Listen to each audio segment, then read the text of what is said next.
ದಕ್ಷಿಣ ಭಾರತದ ಅತ್ಯಂತ ಪ್ರಭಾವಿ ರಾಜವಂಶ ಹಾಗೂ ಕನ್ಯಾಕುಮಾರಿಯಿಂದ ಹಿಮಾಲಯದವರೆಗೂ ಪ್ರಭಾವ ಬೀರಿದ್ದ ಸಾಮ್ರಾಜ್ಯ ರಾಷ್ಟ್ರಕೂಟ ಸಾಮ್ರಾಜ್ಯ.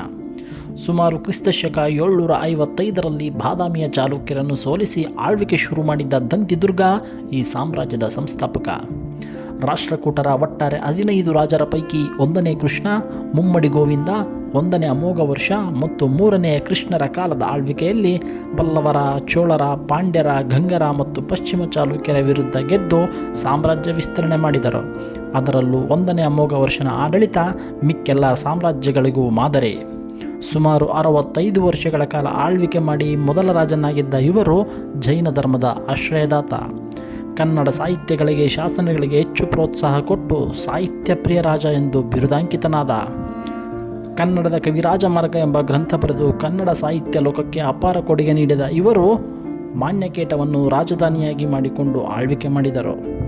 ರಾಷ್ಟ್ರಕೂಟರ ಕಾಲದಲ್ಲಿ ಬಹಳ ದೇವಾಲಯ ಮತ್ತು ವಿಶಾಲವಾದ ವಾಸ್ತುಶಿಲ್ಪ ನಿರ್ಮಾಣ ಮಾಡಿದರು. ಹಾಗೂ ಇಂದಿಗೂ ಸುಪ್ರಸಿದ್ಧವಾದ ಎಲ್ಲೋರ ಕೈಲಾಸ ದೇವಾಲಯ ನಿರ್ಮಿಸಿದ್ದು ಇದೇ ರಾಷ್ಟ್ರಕೂಟರು.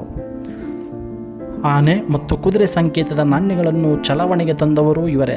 ನಂತರ ಕ್ರಮೇಣವಾಗಿ ರಾಜ್ಯದ ಒಳಜಗಳಗಳಿಂದ ಹಾಗೂ ಶತ್ರುಗಳ ದಾಳಿಗಳಿಂದ ರಾಜ್ಯ ದುರ್ಬಲವಾಗುತ್ತಾ ಹೋಯಿತು.